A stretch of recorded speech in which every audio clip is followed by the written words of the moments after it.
Welcome to Inspire Change, a new inspirational and motivational broadcast that strives to empower, educate, and inspire men in a positive way. Please join me in welcoming Gunter, international psychologist, author, speaker, and producer. Welcome, everybody, to another episode of Inspired Change. So, we've seen another week go by, and global news has been extraordinarily interesting. Not that I'm going to focus on global news, but what I want to do is I want to continue our conversation about how individual well-being is intricately intertwined with social and cultural well-being. And I'm going to take a few examples and I'm going to basically roll those out and critically think about them. And I want to encourage all of you to critically think about them as well, because we are at a crucial historical point in time.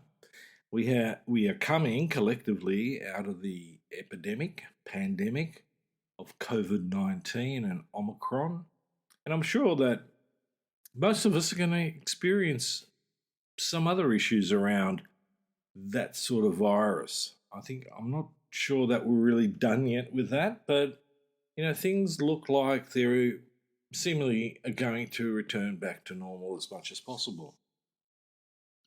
So what about the rest of the news? Well, here we have on the Eastern Front in Europe, Russia, or let me put it this way, Putin banging away at a Democratic Republic of Ukraine, who is and wants to be seen as a significant part of Europe.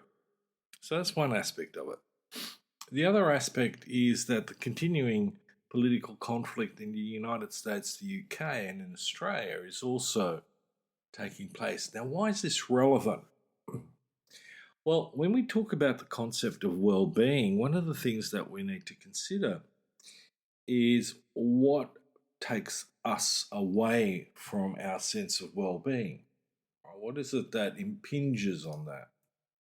And in the last couple of episodes, I've talked about the issue of fragmentation. So, in one episode, I talked about individual psychological fragmentation and how that sort of works in a very brief, sort of two-dimensional overview. And I want to take that further into the concept of what happens when a society or a culture is fragmented. And so, how does that represent itself? How do we see our society fragmented? Well, for the first part of it, as I said earlier on, was the idea that there's an us and them. Okay, and you can put that us and them into all sorts of different categories. So we've got gender us and thems, we've got religious us and thems, we've got political us and thems, and so on. We can roll that ball almost ad infinitum. We can just keep going with that thing. Okay, and so in each level, at each point of binary thinking about us, we establish tension. We establish anxiety. Okay, so when I was watching the sort of news on the Ukraine, one of the things that was happening for me was watching people, and not that we get to see a lot of these people. I'd really love to see not just Ukrainians, but Russians have an opportunity to express what they think and feel about what's going on, especially those who are under the thrall of a strong man like Putin. And we are talking about the patriarch. There's no, accident that when Putin really came into power, one of the things that he allied himself with was the Russian Orthodox Church. That historically has been a perpetual relationship alliance between the rulers, the supposedly secular rulers, and the church. It's an alliance. Some people might refer to this as an unholy alliance for obvious reasons. Because is it that the church keeping the rulers power or the rulers are keeping the church in power? It becomes a bit of a twixt conversation around this issue. And technically speaking, one would think that religion would attach itself to a higher purpose, a higher level of meaning, attributing guidance and morality to a population. Well, again, history tells us that that's probably not generally the case at all. So what am I saying? Well, at the moment, what we're seeing globally, especially in both the West and with the meddling of the Eastern Bloc in foreign affairs, is that we constantly are getting pushed to fragment. And anyone who wants to take this further just needs to look at, follow the money. It's the money trail that gives us an idea about where some of that push is really coming from. So what do we do in a supposedly free democratic environment? Well, the first thing that I think that we need to do is we need to hold our politicians and our leaders to account. And that's not only the case within politics, that's also in the realm of business. The question is, is there such a thing as a moral business, an ethical business? And most people would immediately sort of go, well, yes, there is. Except that when we scratch the surface, that doesn't necessarily always ring true. Businesses, corporations will often do unethical and immoral things just as much as politicians will do.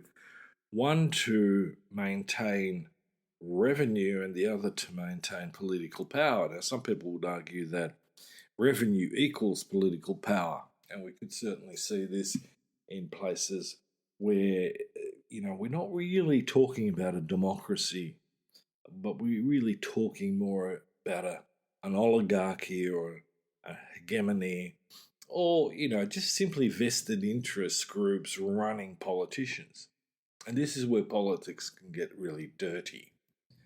And so the second bit that I want to talk about is that if we're going to combat this, and I want everybody to think about this especially clearly, is that we need to hold not just each other, but the people that we vote for up to scrutiny. We need to hold them accountable. And if they do not act ethically, morally, then we have the power. And this is the power of the vote, to vote them out. But, unlike Australia, a lot of places do not have a compulsory vote. Now, Australia has a compulsory vote because we recognise very clearly early on that, sometimes people need to have a bit of a nudge. We can't call ourselves a democracy if only a third or, 49% of the population votes. That's not a democracy. So that's particularly important. But how do we really get down to make these sorts of decisions in terms of what's accountability and what's, the place where we can steer towards? So the third element is that we need to think about things long term. So if I go from the individual level to a broader picture, like, a community, a society, a country, a nation, if I'm an individual and if I do things that are only short-term focused, then somewhere along the line, long-term, I'm going to pay the price. And my argument is that patriarchy and neoliberalism has set us on a course wherein we are facing the storm. We are facing the fact that we're going to have to pay the piper. Our climate policies, our social policies, and so on are taking us very much, in my view, to the brink. And essentially, we as individuals are like the canaries in the mine. And to be frank, we're not chirping that nicely. Some of us are falling off the perch a lot earlier than what we're supposed to. And if we look at certain minorities, then it gets even worse. I mean, in Australia, the overall health of the Indigenous population here and the problems that they face are significantly worse than what even the underprivileged white community faces. And so, if I come back to the canary in the mine analogy, there's some stuff going on, but no one's really listening. Now, historically, if I go back as a culture, if we go back to the hunter-gatherers, we were healthier, more content, and probably less aggressive. In fact, the archaeological evidence doesn't really support that hunter-gatherers were rampant hawks, that they went to war at the drop of a hat. In fact, when you're in small groups, small populations, the way to survive, as I've often talked about, is through cooperation, and you need a sort of flatter hierarchy. You need to be more flexible in terms of who does what, where, when, and how. Okay? So if I go back to the iceberg model and examining issues, whether they are individual or social, then the first thing I'm going to do is I'm going to ask myself the question, what's happening right now? Well, what's happening right now is that both our physical and mental health statistics, especially for men, are not good. So we need to do something somewhat different. Are there patterns to this? And what has been happening over time? So yes, we are getting better with gender issues, but our socioeconomic issues are not improving. Actually, they're improving for the 1 to 5%, not a question. There's been more billionaires popping up in the system in the last 15 to 20 years than ever before. The concentration of wealth amongst a very small population globally is just gone up exponentially. But the other thing too is that we're seeing, an analysis where certain things are accredited to individuals when we should be looking at them from a social cultural position. So what am I talking about? One of the things as a psychologist that I often have to deal with is bullying. And there's been some research going on that has determined that one of the main predictors of bullying in an organization is in fact its culture. It's not the individual who's slightly deranged from the rest and sociopathic and pathological on that level. It is a whole culture. Now, despite what Margaret Thatcher said when she articulated the idea that there is no society, there is society, there is culture. It determines or has a major impact on what individuals do. Now, my view is that a really decent buffer to that level of influence of culture onto the individual is through education, not just academically, but morally, ethically, and emotionally. We talk about in psychology about, intelligence, IQ, EQ, emotional intelligence, and SQ, social intelligence. They're some of the building stones that really, really need to look at and foster in raising. We need to promote, growth in that area and evolution. Not necessarily a revolution. That sucker usually gets us into more trouble than what it's worth. But we really do need to individually and culturally evolve. Now, we keep taking steps forward, but then these strong men pop up, or, people like Trump or Boris Johnson, who drag us collectively back. Now, it's not just them as an individual. What it is a particular culture in a society that allows these people to flourish. And it's time we made a break from that. And part of the first step in making a break from it is to deconstruct patriarchy. And the next step is to dismantle the neoliberal agenda. We need to really get into looking at how we can bring our community and our society together.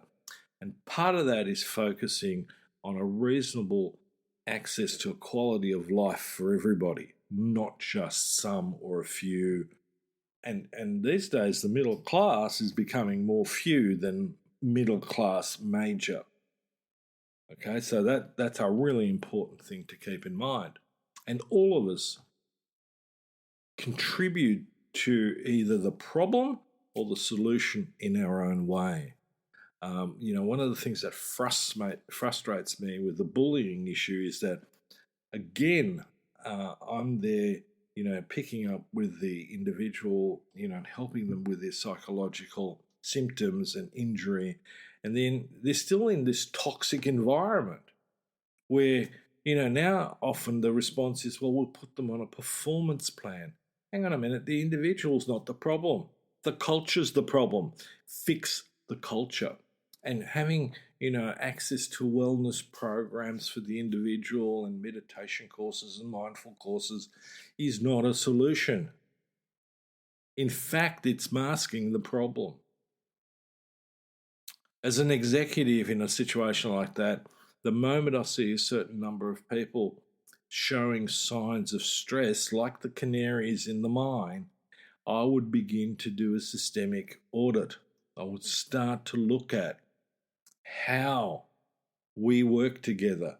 What are the values that are being expressed? Not the ones that we espouse. I mean, everybody likes to wax lyrically about, kindness, generosity, sharing, distribution, paying attention to results, blah, blah, blah, blah, blah. But what's actually happening on the coalface? i.e., what is happening in the mine, not on top. Those two things are often very, very different. And until we really acknowledge it, put something in practice that's going to address this, we are going to continue to fragment. And the fragmentation will increase tension, and ultimately it'll boil over. So, as Nick Hanauer puts it, plutocrats beware. It's no longer a safe space. And I don't condone violence. We can change this in a, inclusive, intentionally compassionate, tolerant way that provides people that sense of being part of something greater that they're working towards, and is rewarding to have all of us a sense of purpose within the bigger picture. Okay. Really, really want to encourage everybody to put some food for thought into the machine. Let it grind away. Allow yourself to think this thing through. Don't go for the sound bites. Don't just gravitate to one source of information. Scan it. Think. We're only as good as the way that we think, right? But we tell ourselves some stories. Like Yuval Harari says, one of the things that sets us apart is we're great storytellers. But some of these stories are actually horror stories that have been dressed up in a positive, shiny, shiny way that everyone gets mesmerized by. And ultimately, it has the potential to sink us. Okay, until next time, this is me signing off. Gunter Swoboda does individual and group coaching for men looking to grow. For more information on this and the global Making Good Men Great movement, check out goodmengreat.com. If you have a topic for the show or would like to be a guest on the air, please email miranda@nortainment.com. That's miranda@NOIRTAINMENT.com. Thank you, and always keep inspiring change.